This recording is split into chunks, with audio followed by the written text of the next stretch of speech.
a very warm welcome to TV47. This is Saturday Confessions. My name is Leangari and my sign language interpreter tonight is Anwai Remo. Tonight's discussion, you can be part of it through commenting and just engaging us through our social media platforms. That is TV47KE on Instagram, Facebook and Twitter. Now tonight we have in studio a gentleman by the name Nelson Namanda. Now, at the tender age of 14 years, Nelson was actually initiated into a cult down in Bungoma County. What is very shocking is the fact that Nelson did not even notice that he was actually being taken into a society that will later change his life. What transpired thereafter Nelson was initiated into the cult down in Bungoma was definitely something that will change his life, something that he continues to talk about and to this day. And indeed, we have Nelson Namanda in studio. Thank you, Nelson, for coming. I will not shake your hand. You know, it's the corona time, and we need to keep it very simple and straightforward. Now, 14 years, at 14 years, you are initiated into a cult. You did not even know what was happening. Yes. I mean, I think the first question I'll ask you is this. Tell me, how did you end up in Bungoma County? Actually, before that, we used to stay in Nakuru. Actually, my dad alikuwa anafanya job Nakuru, a place inaitwa Egerton University. And what made us to go back to Western, my dad alipatwa na stroke. When I was still very young, alipatwa na stroke. So the body, this side ikakuwa imekufa, anasikia but haongei. So tukakuwa turudi Western. And the moment we rode Western, actually what I can tell you, when we went back to Western, nikikumbuka wakati tulikuwa tuko Nakuru, nilikuwa nasoma primary, ilikuwa inaitwa Township. And let me tell you, in fact, nikiwa kwa ile shule primary, sikuwa hata anything, yani kwa shule nilikuwa nasikia wale wa huko nyuma. But when we went back home, nilijoin another primary in class 4, ilikuwa inaitwa Manani RC, when I was in class 4. And wakati nilijoin hiyo class 4, nikaanza kuwa top 1 the whole of the year. Class 4 top 1, class 5 the same thing. Wakati so nilifika class 6, that is when my life ilibadilika na change completely. Nilitoka kama kawaida, nikatoka shule nikaenda home. Na hapa mlikuwa Bungoma ama mlikuwa Nakuru? Tumetoka Nakuru tumerudi. Na nini ilifanya mwende Bungoma? Actually, you know, that's where my dad alikuwa amezaliwa, kule nyumbani. Na nimekwambia kwa maana my dad alipatwa na stroke. So ikakuwa magonjwa, amekuwa admitted hospitali here and there. So ikabidi tumerudi Western. So ikabidi my mom atafute shule. Sasa mlirudi Western, why exactly? Because maybe hapo mlikuwa hamna pesa, ama that's why he was getting treatment? Actually, ugonjwa ilifanya ikabidi turudi tu nyumbani because pesa hospitali ikabidi my mama akadecide tufanye nini, turudi nyumbani. So my dad alikuwa transferred from the hospital ya Nakuru kule Njoro, akapelekwa Webuye district pale hospitali. Hapo ndio alikuwa akipata matibabu here and there. But sasa tuko kwa boma kwa familia kabisa, tulikuwa tunaishi kwa boma kwa familia.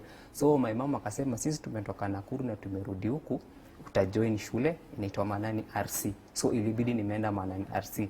Na from there nilijoin nikiwa class 4, ndio nikakuwa na top in the class till wakati nilifika class 6.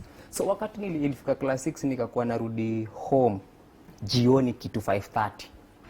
Nikakuwa my mama akaniambia enda maji because ukifika nyumbani lazima ufanye tu kazi. So I had to go back. Nikabidi So you, basically when you used to get back home, sometimes your mom would tell you let's do some chores, wendo kachote maji mahali lafu lete. Kama nilikuwa nimezoea because hiyo ndio ilikuwa after shule lazima ufanye something. So ni kitu ulikuwa unafanya kila siku? So that day nikachukua mtungi kama kawaida nikaenda kuchota maji.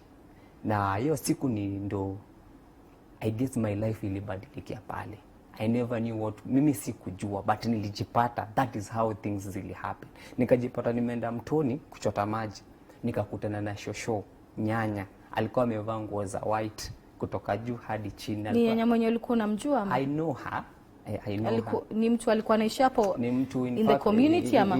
It's a community. Ni mtu wa community. So alikuwa amevaa nguo za white kutoka juu hadi chini. Akanisalimia kama kawaida, you know, like akinisalimia, mimi sikujua like there's something alitaka kunifanya, but wakati alinisalimia kwa mkono aliniambia wewe ni wetu, and aliongea kwa lugha ya home, aliambia wewe owefwe, wewe ni wetu. So mimi nikachukulia like, because I was young, na nikajua in our culture somebody mwenye ni mkubwa huwezi muongelesha ati wao. Sasa ile respect nikacheka tu, nilimchukulia kama nyanya, kanisalimia, but the moment alinisalimia I felt something that sio ya kawaida. What did you feel? Nilifeel something like, unasikia umeangalia mtu then your mind ina switch, nikaanza kuona like unaona like watu wanakimbia, watu wanafukuzana na mapanga, something like that. But mimi nikachota maji nikaenda nyumbani kitu 6:30. Unajua huko Western most of the people they take wanakulanga. Akikwambia wewe ni wetu, what exactly happened before she left you? Wakati aliniambia wewe ni wetu, mimi yeye kwanza na hiyo pot, hata hakuwa amechota maji, yeye alienda na hiyo pot, na mimi nikachota maji na nikafanya nini, nikarudi nyumbani. So wakati nilifika nyumbani 6:30, nikaanza kusikia mwili wangu unajikuna, hata niko na alama kwa mguu wangu, most of them nikaanza kujikuna, nikasikia uchungu na jikuna. Na mama akaniuliza wewe nini mbaya? Nikamwambia mimi sijui nini inaendelea na mimi, hata kukula ikakuwa ni ngumu, si kukula kama kawaida.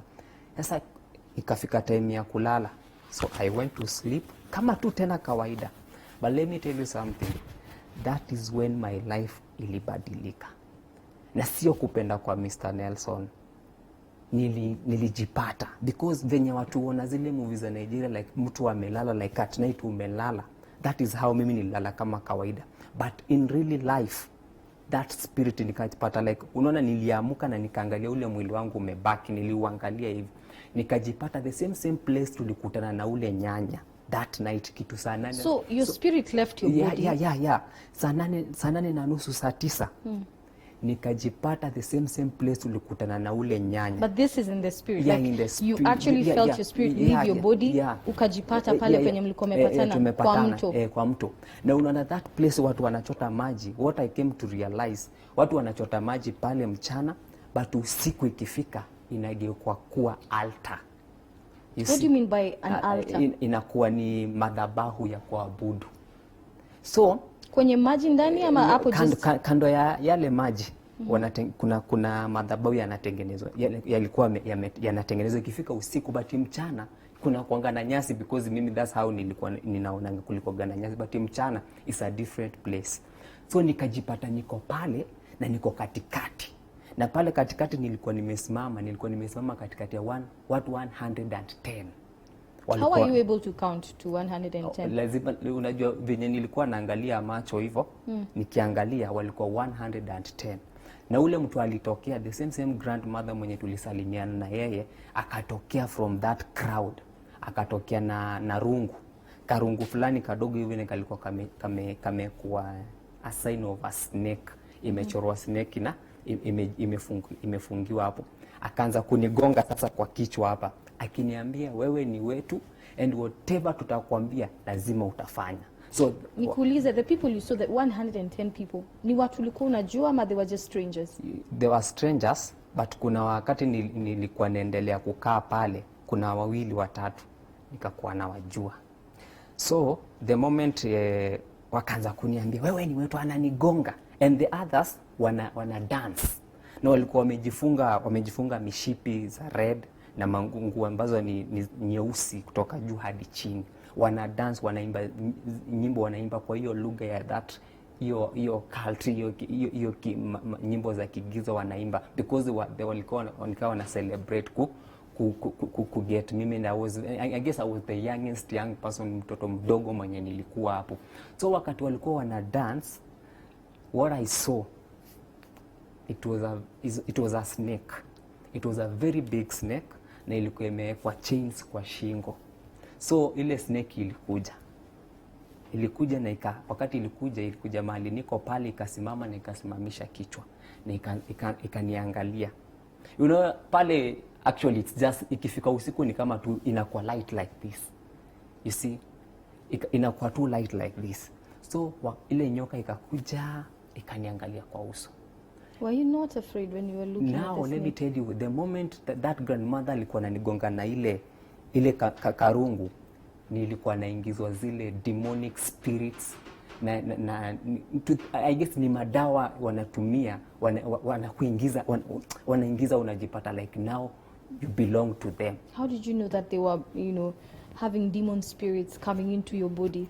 Because that same night, wakati alikuwa ananigonga na kale karungu, there's something like light, unaona kitu kama light inatokea, inakugonga, then nasikia nikaa una move nyuma, nikaa unarudi nyuma. Alafu ikafika mahali nikasimama, nikakuwa na ile courage, nikasimama. So that snake ilikuja, it's a very big snake actually. Inakuja, then juu iko na ile ring, nilikuwa naona wale wakizunguka wanakuja, they bow down, then they lick the ring of that snake. They used to lick that, unalick yo. So to them, that is how they worship. And because ilikuwa wameshanieka hizo vitu, ikabidi hata mimi nikajipata nimeinama chini na nimelick that ring. And let me tell you, the other day in the morning, nikajipata tena like 5:30 asubuhi, nilijipata nimerudi kwa nyumba. But nikiamuka sasa in real life, mwili wangu ni kama unasikia umepigwa, umevunjika, nasikia uchungu kila mahali, nasikia uchungu. Sasa wakati nimeamka kama kawaida tunaenda shule, nikaanza kusikia sauti zikiniongelesha, zikiniambia sasa wewe ni wetu. And I can tell you for sure, sikuwahi ambia mtu yoyote, because ni kama kuna anga venye wanafunga anga. Hakuna kitu nilikuwa ningeambia mtu, hakuna mtu niliai share na yeye nikamwambia ama anything. Even my mom hakuwa anajua. So nikakuwa naenda shule, but ninasikia hizo sauti hata nikiwa kwa class. Ninasikia hizo sauti zikiniambia wewe ni wetu na lazima utafanya kazi ambayo tutakwambia. I'm telling you for sure. Si Mr. Nelson alipenda, nilijipata niko pale, nikajipata ninatumika. Mimi nilikuwa nikitumika kwenda kwa machachi. And when So let me ask you, so when they're telling you wewe ni wetu utafanya tutakwambia ufanye, how are you coping with these voices while you were in class? I mean, your friends probably were noticing there's something odd about you. Let me tell you something. And actually, unajua, I came to realize the only thing that can defeat the devil is prayers. And when ukiwa kwa environment ambayo their faith is so low, ni ngumu sana hata kujua. So what was happening at that time when you were already initiated? Unasikia hizo masauti zinakuambia wewe ni wetu. I mean, how are you handling being in school? Yeah. Let me tell you something. You know, ni kama tu umeshaekwa kwa chupa. Unajua ukishaekwa kwa chupa mahali, they control you like a remote.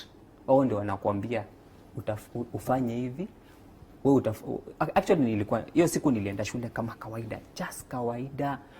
Nafika huko, but nikiwa class nasikia tu ananiambia sasa, na unajua ananiita kwa jina Nelson, wewe ni wetu na ujue hakuna mahali utaenda. Sasa unajua, sasa for me I have just to agree. Nasikiza ile voice, because now mimi sijui kenye inaendelea. I'm still very young and I'm into these things. Si ati mimi niliingizwa hapo ili wanitumie, you see. So nikiwa tu hapo class 4, unajua mtoto mdogo huwa anapewa maziwa, unatambaa kila siku, na walijua. And I came to realize the devil anajuanga kitu inamaliza even the generation vijana ni pesa, you see. So for me nikakuwa nimezoeshwa pesa every day. Sasa nikajipata, let me tell you, ikifika usiku mimi hata siku anafungua mlango, ati unafungua mlango unatoka. Mimi niko na alama, nilikatwa. Wakati sasa nilikuwa pale nikakatwa, niko na alama hapa na nikawekwa madawa. Nikakuwa nimewekwa madawa. Nani alikukata? The same ule shosho. Usiku tukikutana pale hiyo saa 8 usiku, tulikuwa sasa imekuwa ibada venye wase huenda kwa church, wanaabudu, wanasherekea. So sisi mkiabudu shetani ulikuwa ni kama normal church setting. Yeah, normal church setting, unaona. Tunaabudu, ikifika time watu wanaenda, we used to, by the way, ikakuwa to lick that ring of that snake, it was just something like nikachukulia ni kawaida, because sasa mimi what is in me nikaona that is the trend, that is the life yenye ninaishi. So kila time nilikuwa nikienda huko, si ati nafungua mlango, I just hold on this place, then me na vanish. Actually I can tell you for sure, miaka zenye zimepita like 5 years right now, ndio miaka kama 6 ndio nimekuwa nikikaa kwa gari najua niko nenda Nakuru, niko nenda Kisumu. But those days I used just to hold on this part, nikisha hold I vanish. Ninafika nenda. So meaning you just teleport, you move from one location to another. And when I go to that location, si ati nimeenda Stare, nimetuma kwenda kufanya mission. Na mission ni kwenda kwa church. And when I go to that church, nikienda pale church, and let me tell you something, and most of the time I always also, before even I come to this screen ama kukuja kushare story yangu, mimi huambia Mungu, most of the time I ask God, have you really forgiven me? Because I slept with different women. You did a lot of things. I did a lot of things. And right now I want us to take a short break, Nelson. When we return, tueleze exactly what are those things. Because it seems like you are on a mission.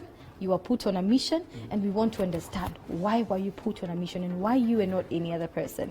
All right? So I want us to take a short break. Remember, this is Saturday Confessions. We're talking to Nelson Namanda, who was initiated into a cult in Bungoma County at the age of 14 years. He did not even know what was happening, and today he narrates his story. A little bit more about Nelson's story right after this break, so don't go too far. Keep it TV47.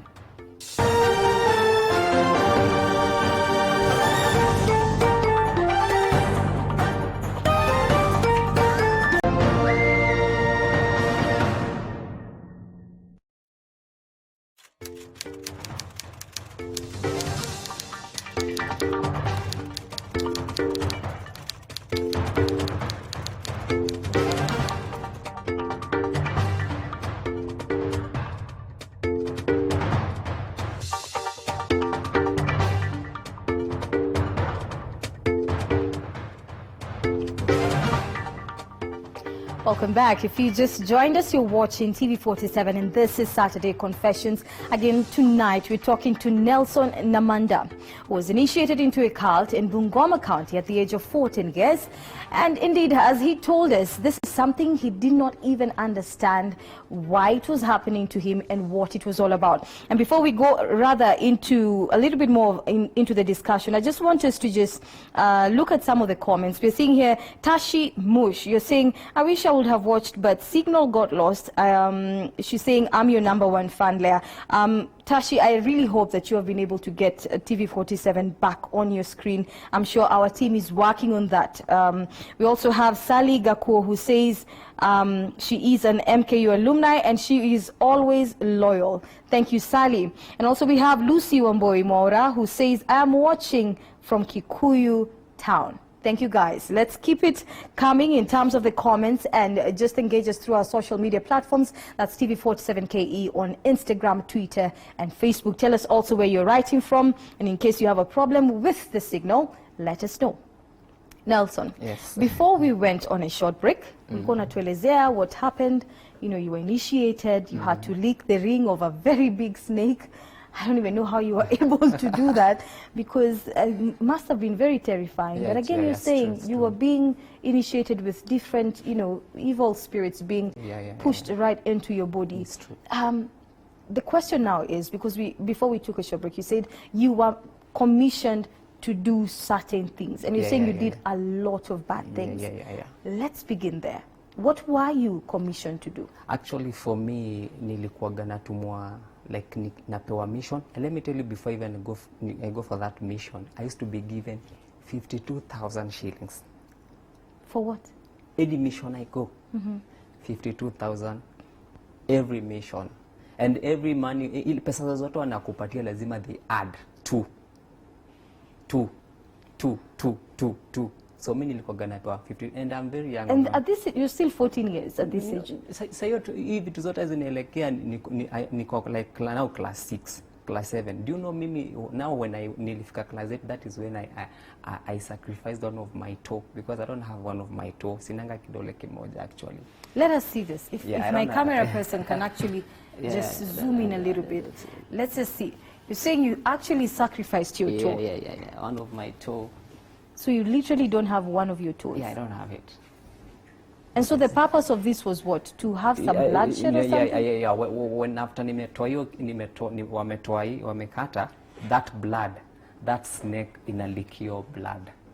So ikilick the blood, now you come now, that that combination of that cult inakuwa very strong. I don't know if my camera person can get this. See. If you can just zoom in there. Wow, I mean, was it painful? Actually, you know, there's nothing, huwezi kula kitu ya shetani na uende for free, by the way. Hawezi. So this toe, so when they cut your toe, what was happening at that time? Actually, narrate the story. Actually, wakati nilifika class 8, wakaniambia sasa Nelson, umekula vitu zetu sana. And because nimezoea kukula hizo vitu na nimezoea. Unajua zile vitu za kupewa, by the way, sometimes zile za kupewa na ujui zinatoka wapi. Ni vitu vibaya sana. So why that particular toe? Why did they have to sacrifice even a toe in the first place? Let me tell you, walikuwa waliniuliza tunataka utufanyie kitu.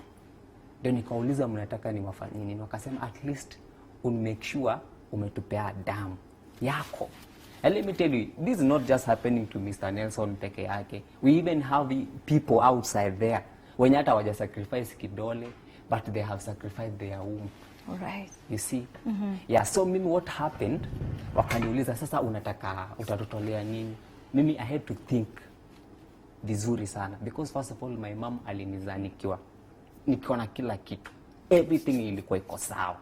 But now since hii pesa imekuwa tamu. Actually, let me tell you, pesa ilikuwa tamu na nikajipata I'm into drugs. Mimi by the way, kama ni drugs zenye wase wanaweza sema wametumia drugs, then mimi nilitumia drugs. I'm curious, Nelson. You've lost your toe. Of course, you are probably bleeding. Let me just move this again, because you literally don't have one toe. Yeah, I know it. Yeah? Yeah. And so you've gone back home without one toe. No, of course, you're bleeding. No. So how are you able to walk home? I want to explain something. I want you to listen to me. Wacha nikwambie. You see, the day ya kutoa hii kitu, it's just also ni kama sherehe. Nikawa na sherekea. So hii kidole nilifikiria, because waliniambia unaweza tupea anything. Hii story mnasenga mtu alipeana, alisacrifice like umbu yake, haizi pata watoto, unapata mtu ni tajiri, he has everything, but why hana watoto nini? Kumbe alisacrifice because alitaka hizo vitu. So for me nikafikiria watu wanataka nitoe blood, na nimezoea kukula hii pesa, by the way, you see, na bado because those spirits are in me, naona tu if I'm doing it it's right. So nikafikiria nikitoa za mkono hizi zinaweza julikana, unaona, hiyo inaweza julikana. So what I did, wakati tulimit that night somewhere like this, a very ni place unasimamisha mguu. Ukishasimamisha mguu, mimi nilichagua nikasema mtoe kidole. So wakati ile kidole kimekatwa, ile damu ikiteremka hivi, kuna madawa nakuja nayo kwa mkebe. After hiyo damu imeteremka, then the snake imelikile damu. So mguu wangu wakauchukua, wakaingiza kwa ile ndoo. Unaona ile ndoo iko na madawa. And let me tell you something. Unaona ile nduru nilikuwa nikipiga, I'm telling you, ilikuwa painful. But that voice, hakuna mahali inaenda, inazungukia tu pale. How is that possible? Because you know, they know what they do. You see, hata ukipiga kelele namna gani. So wakati waliniingiza huu mguu wangu kwa yale madawa, nilikaa like 15 minutes to 20 minutes. Unaona ule uchungu ambao nilikuwa nasikia unapungua. But already nimeshamwaga damu. So wakati ule uchungu unapungua, waliniletea open shoes. Wakaniletea open shoes na wakaniletea na socks. So when I went back home that morning, because sisi tulikuwa tunafanya ibada zetu saa 8 saa 9. Wakati nilirudi nyumbani nilikuwa na limp. Unajua sasa nimerudi niko kwa nyumba. Asubuhi nikiamka nafaa kwenda shule, nilikuwa na limp mguu. Mama akaniambia, "Wewe nini mbaya na mguu?" You see, like even they walikuwa brainwash even my family, they never knew anything. Nikamwambia si nimejigonga tu hapa asubuhi, but nina limp nikienda shule. But haikuteka hata like 2 weeks nikasikia niko sawa. But okay, ile uchungu ya umbali nilikuwa naisikia. Sasa mama aliuliza tu siku moja na ikaisha tu hivyo. Ndio, na ikaisha na ikakuwa ni hivyo. Sasa from there nikatana, sasa nikakuwa mtu mbaya. Ukisema mtu mbaya, what do you mean by that? As in now, once nilisacrifice kitu na nini hiyo, wamekunywa ile damu, Sasa wakanipea mshipi. Actually I used to have a belt. Hiyo belt sasa ndio wakaniambia, now if you have this, anytime you hold on this belt, any lady you want, she will just follow you. Even before we go on, you know, Nelson, there's usually, you know, we hear of Illuminati, the Brotherhood, such as what we had not too long ago on this show. We've heard of, you know, the Freemason. So which one was this? What cult was this? Ilikuwa inajita Chininga. It's a Luya name. Ilikuwa inajita Chininga. Hiyo ni Luya, inajita Chininga. And what does Chininga mean? Did they ever tell you? Actually, they never even told me. Nilikuwa tu najua ilikuwa inajita Chininga. That was the name of that cult. And so after nimepatiana hii, ndio nikapatiwa sasa mshipi. So that belt ndio wakaniambia. Kwanza wakaniambia hebu shika huu mshipi. Na nikuulize, even before first you tell us, I want to know a little bit more about this Chininga. Where are this Chininga, you know, where's this Chininga group located? Did you ever find out like how long they've been there, and are they still there until this moment? Actually, mimi what I can tell you, niliingizwa nikiwa mtoi mdogo sana, nimeingizwa kwa hii kitu. Sijui mimi, I didn't know ati mimi nitajipata niko kwa kitu kama hii. Actually hata sometimes when I sit down and think about it, I regret a lot of things because ili waste maisha yangu. When did you leave, by the way? Ilikuwa 2014. 2014. And I siku leave to so that's how many years? 17 years? Now saizi tuseme ni kama niko na 6 years toka nitoke kwa hiyo kitu. But how long were you in Chininga? More than 17 years because more than utoto wangu wote umepotelea. So for 17 years, I mean, did you ever find out the history of this cult, and do you know those people? Have ever even bothered to find out if they're still there until now? Hata before that, do you know these people waliniweka busy with money, with everything that nilikuwa nataka anything kizuri nilikuwa nataka. Now most of the time, let me tell you something. Did they not have maybe rules on rules of engagement? Maybe you're not supposed to tell. Rules zilikuwa, and let me tell you. What were the rules? My deliverance, before even we go there, my deliverance haikukuwa rahisi. Hata ukiniangalia hivi saizi, even my face right now, I'm good. Mimi nilikuwa na black spot all over my face, only face peke yake. Do you know what happened? Mimi wakati nilikuwa nimepatiwa mission, by the way, even before, let me just cut, nilikuwa nimepewa mission ya kwenda in a church in Kitengela. As I told you earlier, I used to, when I hold here and I hold my belt, I just vanish and I go. So nimeenda Kitale, nimeenda Mombasa, nimeenda Eldoret, nimeenda na Busia. So this you were teleporting to different parts of the country. Yeah. Na nienda huko kufanya mission. Let me tell you something. You know, once unajua kitu mimi walikuwa wanafanya, once I sleep with the lady, if she was prayerful, that love for Christ inaisha.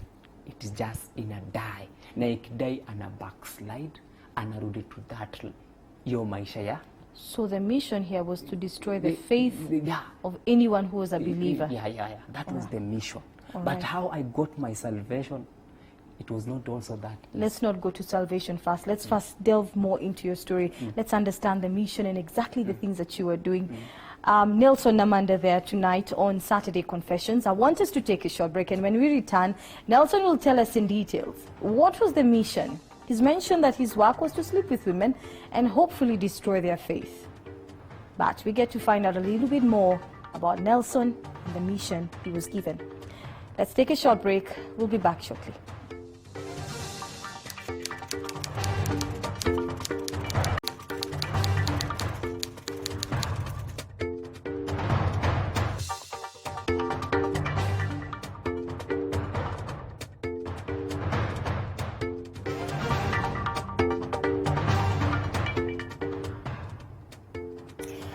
Back. If you just joined us, you're watching Saturday Confessions right here on TV 47. Tonight's discussion, quite interesting. A story by one Nelson Namanda about being initiated into a cult without his knowledge. We have quite a number of you who are watching, and I just want to appreciate all of you who are watching us from different parts of the country and of course the region. We have here John Makara, who is saying the sound is breaking so much, but we hope that things will be better. We also have Ref Ojwang, who is saying he's tuned all the way from New York. Fantastic. Also, we have John Makara also, who's saying, I'm watching from DRC. And I think John is the same gentleman who's saying there's a little bit of a problem with the reception there, but we hope that, John, it will be fixed. Keep it locked. We also have Salome Wangu, who's saying, Yo Kiti ni mzuri. Thank you, Salome, for the compliments about our studio. And also she says, I thank God for giving me a second chance in life. Basically, what Salome is saying there, she also relates to this story. We have so many of your comments coming through today, and I'm sure as we continue, I'll be sampling more of them. But we do appreciate all of you who are watching us. By the way, if you have any question for Nelson, yeah, you can actually shoot those questions through. I know I'd seen one question. Nelson, kuna mtu hapa alikuwa anauliza ambia Nelson atuambia alitoka kwa hiyo ngori aje. Yeah, lakini tutafika hapo. For now, I just want us to really understand. You were on a mission, you know, you've mentioned before we took a break that you are actually on a mission to destroy the faith of young ladies, or even just generally ladies who are believers in church. Not even only ladies, even the young people, because most of the young people wanapenda raha. By the way, wanataka vitu za haraka, wanataka pesa. So unajua pia nilikuwa nikikununulia tu pombe hivi. Utakuwa tu mlevi. You see? And that is the happiness of the dark side. They always love seeing the watoto wa God wanasafa, wanaumia. That is what they love. You see? So mimi ilikuwa nikienda church. Mazee nikiona dem mpoa, she's nice, she's guy looking. I just hold on my belt. Mazee atanifuata yeye. Ile belt yenye ulikuwa umepewa na ule mama mzee. Nilikuwa nimepewa ile belt. Let me ask you, that belt had power? Yeah, nilikuwa nikihold tu. Yani once I hold on, nikishika hivi, unanifuata mbio. Mimi hata sitaongea na wewe. You just fall in love and you feel like this. And I'm still young, and those ladies were like big ladies, and like this young boy, but they didn't know what was going on. You see, in fact for me, when sometimes me personally, when I'm praying, when I'm with me personally niko peke yangu, wakati naomba mimi waambia Mungu, first of all, if you have forgiven me, then those people that wenye nilimess maisha yao, you need also to go and revisit. And most of them, hata wale nilikuwa najua, after hapo nilikuwa nikienda nawaambia, maze sio kupenda kwangu. The devil ndiye alikuwa amefanya everything, mimi sikuwa najua. Hata most of them, kuna wenye walikuwa wanajua, "Hi Nelson, so this is what you did to me." So how many churches did you go to? I went to like many churches, I can't count, by the way. And most, hata unajua I came even, I met certain churches zenye ni fake churches, by the way. I know I've met them. How did you know they're fake? Actually, because sasa si mimi nilikuwa huko. Na si hata I used to see even kuna hata apart from that, unajua watu wanajuananga. Watu gani? These people who are in the dark side.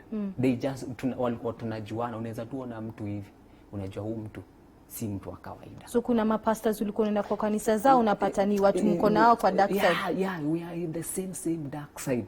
And what they do, they use those, let me tell you, they go to this, most of them, in fact, they go to Nigeria, they buy this izimapete, so that when they come to church, they say fire and people are wanaanguka chini, you know.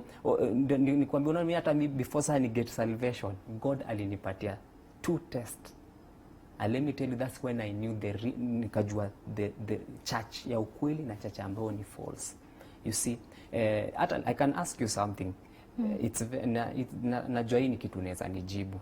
Anataka kuuliza tu, ukiangalia hata the lifestyle ya Jesus Christ when alikuwa kwa world, Yesu aliponya wase, aliombea watu wakapona, na ni because of faith. Kuna place yote uliona Yesu akauzia mtu kitambaa? Hapana. Kuna place yote uliona Yesu akaambia shika hii kifagio uende ufagie shida zitaisha? No. Yeah. Na kuna place yote uliona Yesu akasema lala hapo chini nikukanyage alafu utapona? No. Why are these things happening? And because people, watu brainwash watoto wa God, ndio. And let me tell you, unapata hadi most of the men of God, sijataja hata mtu, but most of them ni matajiri hata kuliko watu ambao wanaenda kwa church zao. So what were you doing when you go to different churches? What would you do? Mission yangu ilikuwa nikiingia church. First of all, hata kuna time nikiingia church, the sound inachomeka. That service inachomeka. Sasa na hata unaona unakuwa unasema yenyewe hata huu pastor yenyewe hayuko serious. Let me tell you, kuna tumba pastor hayuko serious. Juu naingia kwa ile church nafanya kitendo na huo pastor anasema ana pray, anaomba. Then naona huyu ako na shida. You see, so the moment nilikuwa nenda pale nikienda na msichana, once mimi tu soul moja imepotea, that is the happiness of those people. Na wananipatia do. Actually wananipatia do. And let me tell you something. Usifikirie ati people, hata mimi niliingia bila kujua, but kuna wenye wanaingia bila wanajua, na wanaingia huko wanafikiria ukishapewa zile pesa, ukishapewa kila kitu utaishi vizuri. But let me tell you, hakuna kitu cha shetani utawahi kula hivi na uende for free. Na kama mimi kidole kilienda, uchunge sana, hata mtu mwenye ananiwatch, uchunge sana we mkono usiende. You see? And also for me, ninakuja to parents. So when you were in church, you would get young girls, you sleep with them, and then what would happen? Yeah, once I sleep with with the lady, I just told you that love for Christ. Ana backslide kabisa. Inaisha. Anarudi tu to the world. You see, hiyo ndio ilikuwa mission yangu. Na nikaifanya for long. Na unajipata si ati naifanya tu bado, niko into drugs. I was addicted to drugs. Navuta bangi, cocaine. So kupata mademu ulikuwa unatumia hiyo belt. Hiyo belt. So once you lure them with the belt, the power of the belt, that's it. You sleep with them and mambo yake ya church, it's done. Kuna point yote yenye uliambiwa you have to kill anyone? Actually for me haikuwa imefika hiyo point, but mahali nakwambia, mahali nilikuwa naelekea, I'm telling you right now, if bado ningekuwa huko, then it could be something different. How many women did you sleep with? I cannot count. They're over, well, give us a rough estimate. Ni wengi bana. Kama wangapi? Mazee nikisema hata kama like so tano, inaweza kuwa ninadanganya by the way. Wanaweza kuwa napita hapo actually. Are you serious? And nilikuwa by then energy nayo nilikuwa, unajua you have that power. So energy was there. So you slept with over 500 women? Yeah, that's what I'm telling you. For 17 good years, unaniambia nitaanza kuwa nimelala na mademu wangapi? Yeah. So for every woman you slept with, and no, and let me tell you, it was not just ati siku moja per day, watatu, 3 per day. Na watu na watu wako kanisa, ama they were just random? Even, not just hata wengine by the hata wengine ilikuwa random, napata tu dem, hata ni juu nilikuwa naendanga hadi kwa bar, napata huyu ako fit, na yeye naye nikilala naye, si unajua tu ulevi itamchapa tu, na ni hivyo na ni hivyo na ni hivyo. You see, that was my mission, but I never knew. Mimi sikujua, but I had to do them. And mimi personal nasema I thank God because alinipitishia kwa hiyo scandal, ndo nikuje nikwe that voice that nitashare na wasi. This lady mwenye alikuingiza kwa hii cult, au wanakupatia orders, wanakuambia go and do this and this and this. Yeah. What were they getting? Let me tell you. How are they benefiting from you? Were they being given something by that snake or something like, something to benefit them? And that's why I'm telling you, those people hata walikuwa ukienda place, wakikutuma place, wanakuona venye, unaona venye tumekaa hivi. Wakikaa hivi wanakuona kwa hiyo screen hivi. Screen gani ile? They used to have that. Unajuanga, unasikia ati watu wanaangalianga watu wengine kwa vioo. Sasa that's what walikuwa ni kama wako na TV yao. You see, wakikutuma mission. Wow, let me tell you, mimi unajua, because that was the mission, purpose yangu, na nilikuwa nimepoa, wakaniambia, wewe tunataka tu wasichana. Juu mimi I didn't want to know what happens after nimelala na mademu wao nini wanafanya, but mimi because already mimi niko kwa hiyo kitu, na hiyo ndio imekuwa kama nyumbani, I had to do it. You see, but sio kupenda kwangu. And let me tell you, not only Mr. Nelson, we have many young people, we have many people outside there who are suffering in the same thing, but hata wanashindwa watajitoa aje. You see, but for me naweza kuambia ukweli, because mimi ilikuwa blind many people, blind watu wengi hawako wanajua anything. Hakuna mtu alikuwa anajua what was going on, and I was nikata nikutana na mabeste, I was just a very normal guy, but other side of me, I was just a demon. So let me tell you, nimefanya hizi vitu na nimepatiwa mission ya kwenda church somewhere. And let me tell you, 100% we have churches that they really pray and they believe in God. And they know the purpose why God amewaeka pamoja as a church. Are there popular churches that you went to that, you know, some of us know? Actually, but siwezi taja. Okay. Yeah, siwezi taja. But na most of them, zenye zimejaa hivi, hakuna Mungu ndani. Some of them that are popular right now. Yeah, hakuna Mungu ndani. God is not there. So what are they? They are also a cult? Most of them, they are just fake. You know, now let me tell you, the world imepasuka, and that's why we just need to go back to God, because watu wamependa dunia kuliko Mungu.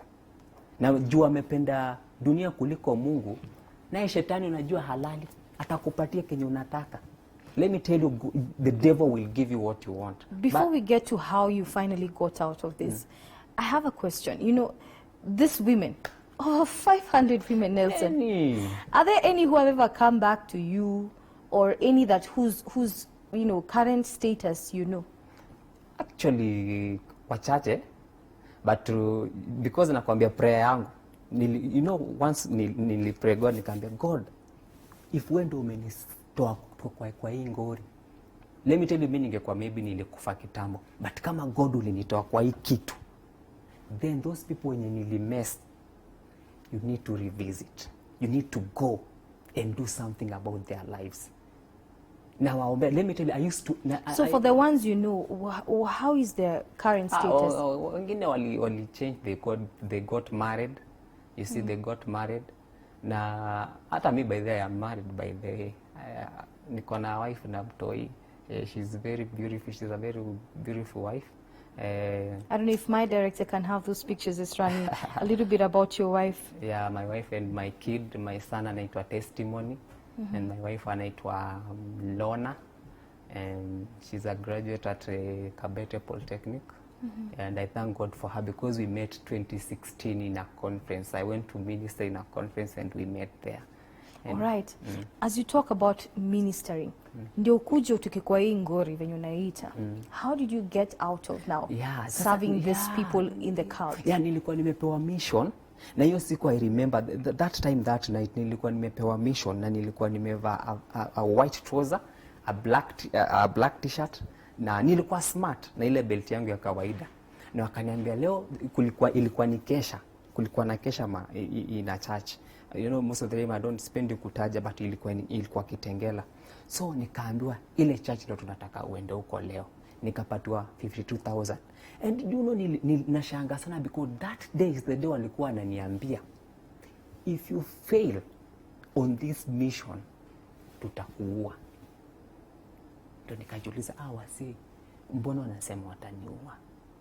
Baadaye nikaanza kuwa na maswali, mbona wanataka kuniua? Juu wananituma kwa mission, sijai fail, mbona wananiambia nikifail wataniua? And let me tell you something, that same day ilikuwa 11 usiku. Nikaenda kwa ile church kwa mlango. Unaonanga ile design, nilikuwa na try kuingia kwa church. Then something was pushing me back. Nikitry inani push back. So the moment nilitry harder niingie ndani, kitu kama stima, like electro, ikanichapa, nikasikia uchungu. Nikakuwa ninatoroka. Unaona, the moment nilikuwa natoroka, nilianguka chini, na nilianguka mahali kulikuwa na shimo. Na kwa ile shimo, if I can tell for sure, nililala pale like 1 hour to 40 minutes. The moment niliamuka hivi, now ninajifeel mimi ni Nelson. Ninaamuka kwa ile shimo hivi, nikajipata, unaona ile belt nakuanga nayo, sina huo mshipi. Zile pesa nilikuanga nimepewa ile 52,000, sina hizo pesa. Immediately nikasimama, nikaanza kutembea. Do you know nilijipata wapi? Nilijipata at the river. It was on a Friday. And in the river kulikuwa na kesha bado inaendelea. That night nilifika huko kitu kama saa 8, saa 9 kama. So ulitoka Kitengela ukajipata at the river? Nilitembea. That night nilikuwa natembea. And let me tell you, that is the same day, I can tell you for sure, God mwenyewe, let me tell you, if God anakutaka kwa kingdom yake, hata tuma mse. Hata Unajua kuna time in the Bible there is a place where God walikuwa na Deva akimwambia unaweza fanya kila kitu. Ilikuwa Job ama Ayubu akimwambia unaweza fanya kila kitu na yeye but usiguze roho yake. You see, now that is Mr. Nelson. God akala the devil akanimess, akanichafua, akafanya venye alikuwa anataka, but alimwambia uwezi kuza hati ya ule kijana. So nikajipata natembea nikaenda kwa church inaathiriwa, kulikuwa na kesha. And that's when now God alifungua macho yangu vizuri. This church, had you ever been to this church before? No, si kwa nimeenda kwa hiyo church, but Mungu alinidirect. And when I went, how did you know that God was directing you? Let me tell you. Si niliingia kwa hiyo church. Sasa nimeanza kusikia mimi ni Mr. Nelson. Naanza kusikia na feel kuna vitu ni kama zimeanza kujiachilia kwa maisha yangu. Naanza ku think straight. Unajua naanza ku think straight. So wakati nilifika kwa ile church nikaingia, pastor alikuwa anaombea watu. Ndio niliingia kwa zile church nilikuwa nakwambia za vifagio, vitambaa and whatever. Hiyo ndio church God alinidirect, nikaenda ndani. I went there. Alinipeleka pale nione what exactly what ina happen.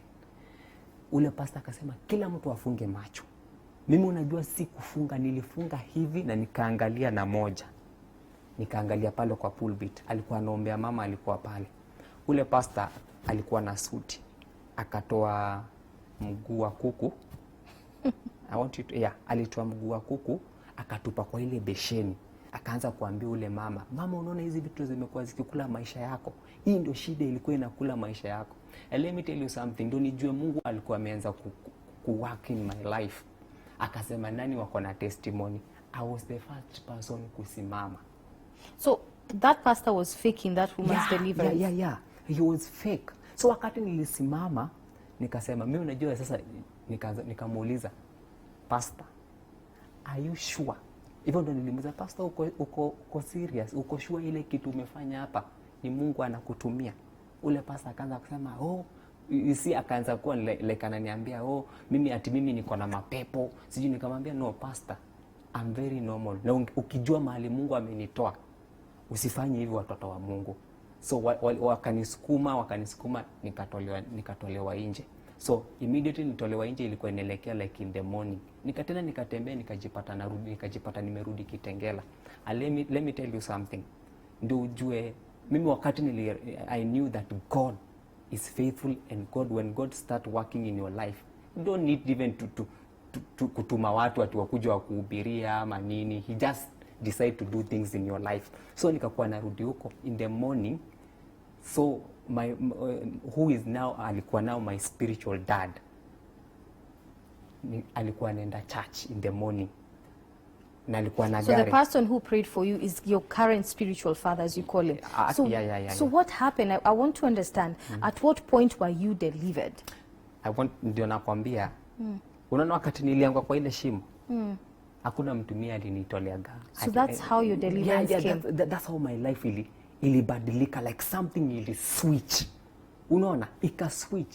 So hata huyu pastor alitumwa tu kufulfill something in my life, because wakati tulimeet na yeye aliniambia tu, Nelson, you need to repent. You need to confess on things that you have been doing. I don't know what you have been doing. So how now? Let me tell you, ili take some time. Unajua after 2014 ili take how long ndo nikuje ni confess? More than 2 years. Ilikuwa like 2014, 2015, 2016 ndo nilikuja nikaanza kuconfess. But ili take some time because nilikuwa na uoga.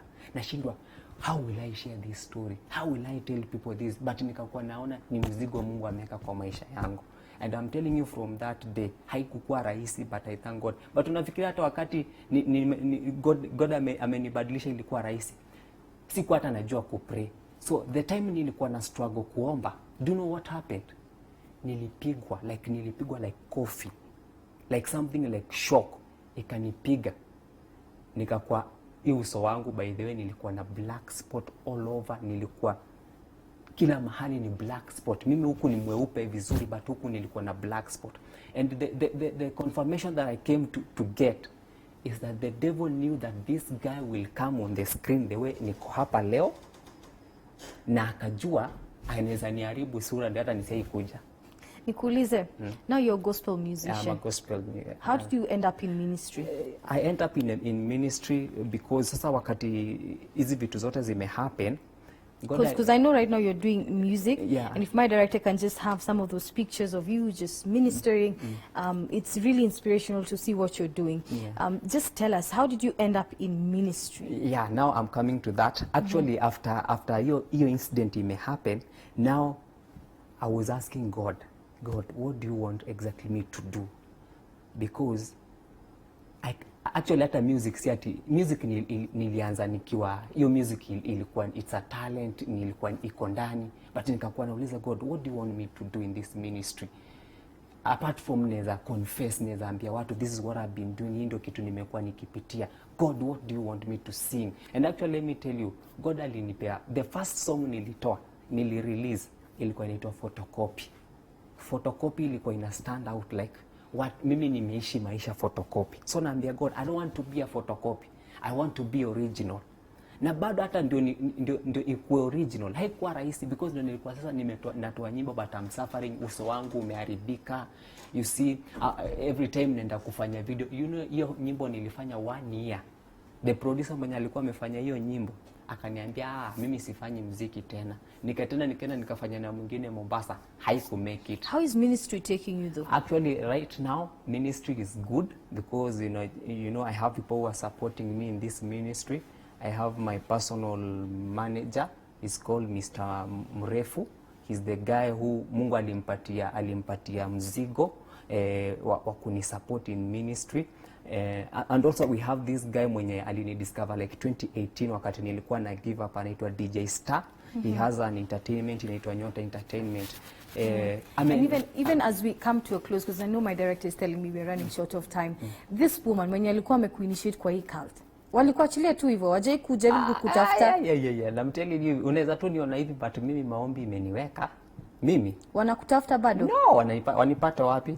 I'm covered by the blood of Jesus Christ. And in the book of Mark 9:3 nasema everything is possible only if you believe. And what I know what happened to me, wanasemanga everything happens for a reason, for those who love Christ. Thank you so much, Nelson Namanda. You see. Very powerful story there. Tumeshukuru sana for coming. The boldness and the courage you have to share such a deep and a bit of a scary story there. But tunashukuru for being bold enough, and we hope that you will continue to share your testimony and your life story as you inspire more people. Actually, what I go to school, I do school missions. Because huko ndio kuna hizo vijana wengi wanataka hizo vitu za haraka, so that is the burden that God has given unto me. Ni uenda huko na waongelesha, ninawa impact na waambia ukweli. Unajua kuna vitu wazazi waezi waambia, mimi huambia ukweli. Okay. Yeah, so thank you so much, Nelson, for making time. Thank you. This has been Saturday Confessions with Nelson Namanda. I mean, Nelson's story is one that mirrors what is happening to very many young people out there, people who want quick money, quick success, and this is what is happening to many of them. Nelson's story definitely mirrors what is happening to many, not just in Kenya, but in the African region and globally. And we hope that you have been inspired to do something in case you are in a cult or any kind of society that is not allowing you to practice what is proper in the society. Thank you for watching. Anyone who wants to contact Nelson Namanda, definitely you can write to us. We'll be sure to connect you to him as soon as we can. This has been Saturday Confessions. My name is Lengari. Our sign language interpreter tonight has been one Anwai Remo, and we are glad that you have been watching. Quite a number of comments from all of you across the country, and of course the DRC. We have to be very, very grateful. We also have someone from New York watching tonight's show. We are so happy. If I can just sample a comment here, Salome says, I'm surprised. And Asema, I'm surprised. All those women, over 500 women, by the way, is not a small number. And she asked, was he protected against STDs? Well, that's a story for another day. And quite a number of comments also from many of you. We're running short of time. Thank you for watching. Until next week, same time, same place for Saturday Confessions on TV47 at 9 p.m. My name is Lengari, and God bless.